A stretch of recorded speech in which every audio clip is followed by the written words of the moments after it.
Welcome to Stuck, Time to Improv. I'm Mary Scott with Business Riff, and I want startups to be wildly successful. So today we're going to talk about being organized. My special guest is Pam Weiser from Be the Wiser. Hi, Pam. Thanks for coming. Hi, Mary. Thanks for having me. So why should a startup be organized? Well, the bottom line is if you're disorganized, your productivity is hindered and your improvement, your performance is lacking as well. So getting organized helps productivity and performance improvement. And time is money. And if there's only one of you, you better set your priorities and do it, or it's not going to get done. That's right. Okay. Do you have some tips in particular for startups? What I would say to start is time management, managing your calendar, time blocking, eat the frog, do your most difficult tasks in the morning. When you're fresh, don't be distracted, shut your office door, turn off your phone, really focus, know when to step away, take a break, come back with fresh eyes. And, if things get overwhelming, you can say no. That's a great way to get started. So what areas of the workplace or of a startup's day need the most attention to organization, do you think? Oh boy, I think that's digital file management for sure. I have worked with several startups who either they have old information that's still getting presented to potential new clients, which can cause problems, or naming conventions for files are not consistent and they can't find files, or they don't use password managers. And so you're risking, having your information compromised as a business.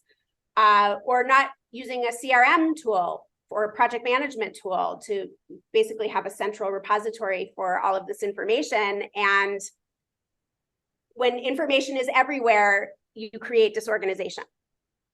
Yeah, and you need to be able to find stuff quickly and you to be able to hand it out quickly and be consistent with your messaging, right? That's right. So do you have favorite pieces of software you like to use, or?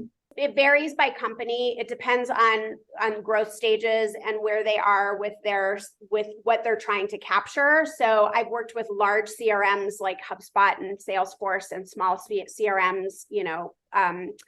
I've worked with project management tools. Trello is a great tool. You can see everything, right there. You can invite people to your boards. You can tag people in with tasks. For password management, I use 1Password personally and professionally. There's LastPass. I mean, there's so many. It depends on what is best for your business and your need. Okay, so let's talk about really early stage startups. Let's talk about what people can do right the first time so they don't have to fix it later. Prioritization is probably most important. Figuring out what tasks are most urgent versus most important, what you can do now versus defer versus delegate. Mm-hmm. Making a list of things that you have to do for the week and actually blocking time and figuring out how long each of these tasks is going to take. If you can't figure out what's most important and what's most urgent, there are priority matrix tools out there that you can use to kind of figure out and help you. Knowing when to delegate is another important, need. If you're burned out, you ask yourself these questions. Am I burned out? Am I good at doing these tasks? Is it taking me forever to complete them? Do I have a team member or somebody else who can assist me and maybe do it more effectively and efficiently? Mm-hmm. And if you've answered yes to any of those, it's probably time to delegate. My rule of thumb is that if it takes me more than 15 minutes to figure something out, I call an expert. That's right.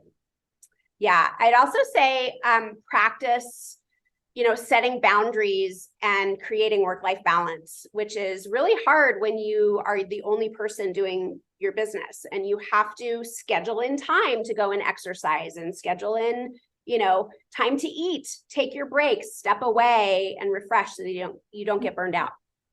And if you do it like you did back in school days where, 10 to 10:40 was chemistry and 11 to 11:40 was math, if you write those things down in a calendar so that it's not just appointments with people, it's what you need to be doing for yourself, for your business at that point in time, and really fill out the calendar so that the things that need to get done, and you don't end up going down rabbit holes.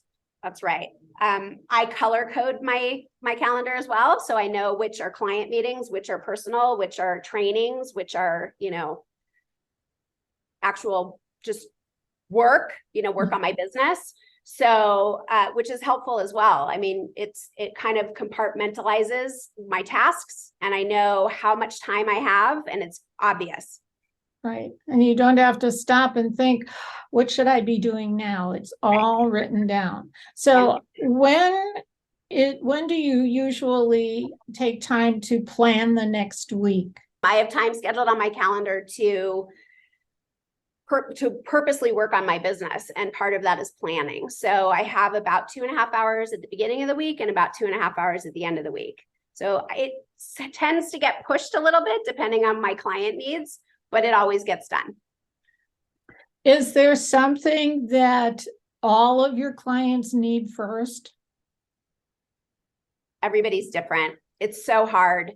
Really, what I find is that there's a struggle with what to delegate and how much to delegate. And there's a lot of ownership that business owners have. And it's really hard sometimes to relinquish that control and allow somebody else, trust somebody else to do the job that they can do, to allow the CEOs and entrepreneurs to focus on the high level tasks and strategies and meeting with customers and clients. And I think delegation is the biggest challenge.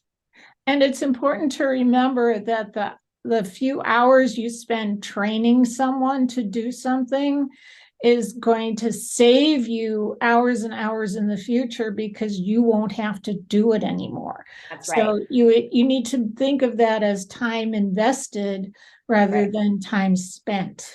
Right. Or money spent. It's actually worth it in the long run. It saves you time and money. Exactly. Well, thank you very much, Pam Weiser from Be the Wiser. We'll put your contact information in the comments for people. Yes. Do you have any parting thoughts? Yeah, so I created this time management tool basically to provide to CEOs and entrepreneurs and small business owners to find out where they are lacking in prioritization and time management skills and to help them improve in those skills. Okay, and we'll put that in the comments. I'm Mary Scott with Business Riff, and I want startup businesses to be wildly successful. So book a call with me at businessriff.com and join us again for Stuck, Time to Improv.